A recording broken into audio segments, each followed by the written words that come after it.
Hi, I'm Dan. And I'm Kate. And this is Semi-Wild Alaska, and we're just a couple of normal people carving out a pretty extraordinary life here in Alaska. Today, we are taking a deeper dive into our first aid system. Not just what's in the kit themselves, but how this all works together into a larger system meant to get us all the way from the backcountry to the hospital if necessary.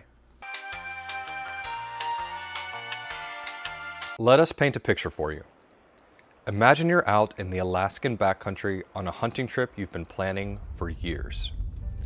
After driving for several hours from the nearest city, you hike a few days further into the bush to find your ideal spot.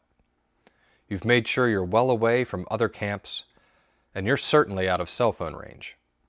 It's time for some peace and quiet, and you're eager to put the stalk on some unsuspecting moose.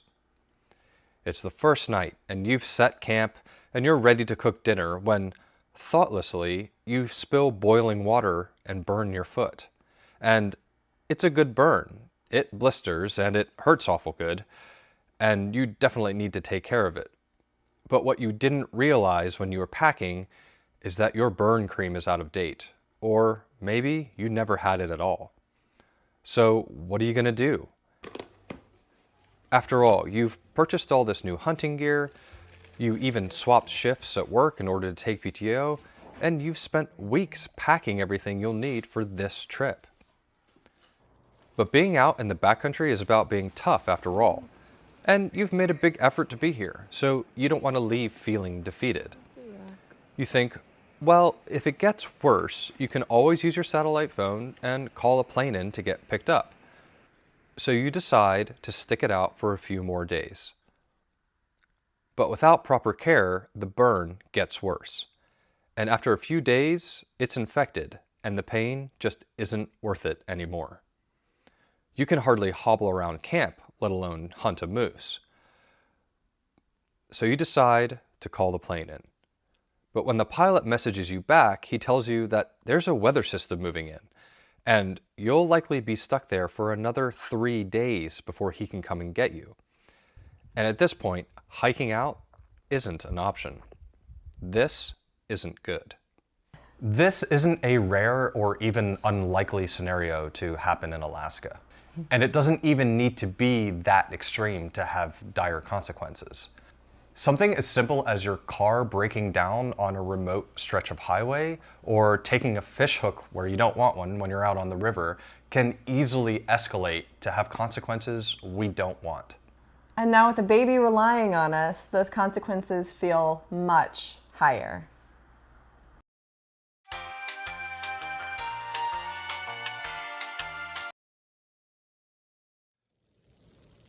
Well, while we've been chatting inside, it's been snowing out here, and it's getting pretty deep, and I think I better bust out the snowblower before it gets too big even for my machine. So, here we go. Fun bits of living in Alaska.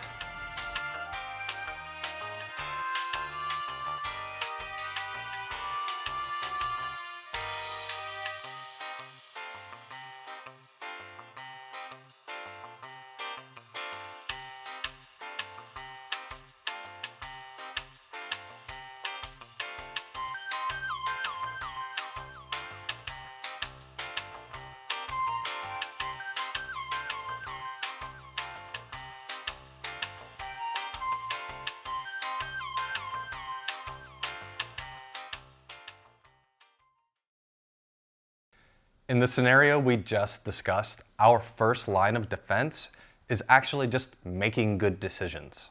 We need to be able to check our ego at the door and make sure we're being responsible to ourselves and our family, and not be making emotional decisions over logical ones. Our system is built around getting someone from where they are back to better and better medical care. We can't take an entire hospital and medical team with us into the backcountry. So we're setting ourselves up in a way that we can recover ourselves from the backcountry all the way to the hospital.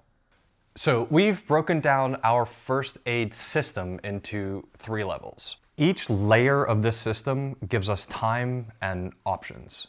First being the field kits. These are always with us in our packs, and these are for immediate response and stabilization. If the field kit can address the burn, we can treat it right there and carry on with our hunt.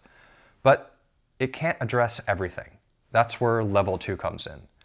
Maybe we just need to get back to the car with a more robust kit. We can treat that ailment or injury and either return to the backcountry or stabilize enough to get us to the nearest hospital.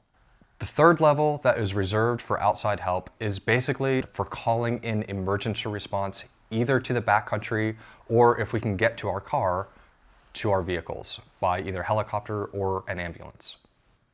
We also do our diligence and tell people where we're going.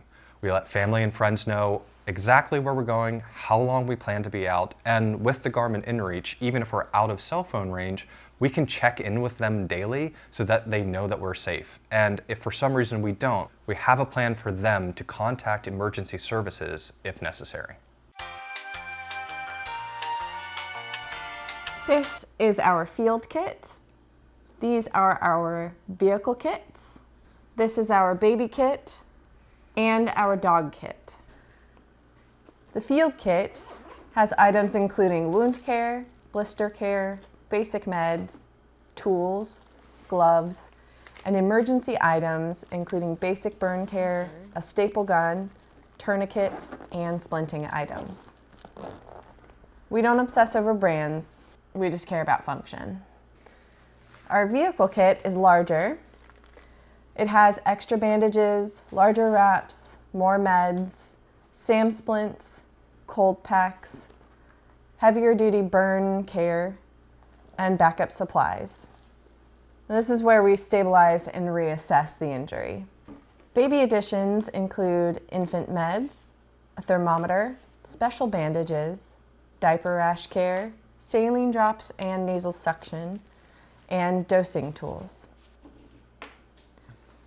Our dog kit includes meds, quick stop for any nail bleeds, paw balm, staple gun, an emergency carry harness, saline, a tourniquet, and a pet care first aid guide. This system allows us to plan longer trips, winter travel, and remote camps without worry. But it's only as good as the items that are in them. So it's a good idea every so often to go through your kit and make sure all of your supplies and your meds are up to date, because they do expire. We hope never to have to use these kits, but we'd rather play it safe than sorry. If you want to build your own, we encourage you to buy one that's pre-built. Amazon has a ton of these, and then you can decide items that you maybe want to drop out or add in for your specific needs and situation. And also, like us, over time, you're going to want to swap things in and out as you realize what you need and what you don't. The biggest goal of this system is to remove friction and ease mental load.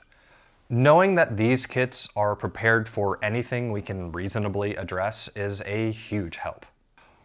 All that's left is for us to make good decisions when we're out on adventures and make sure we know what is in our kits and how to use them.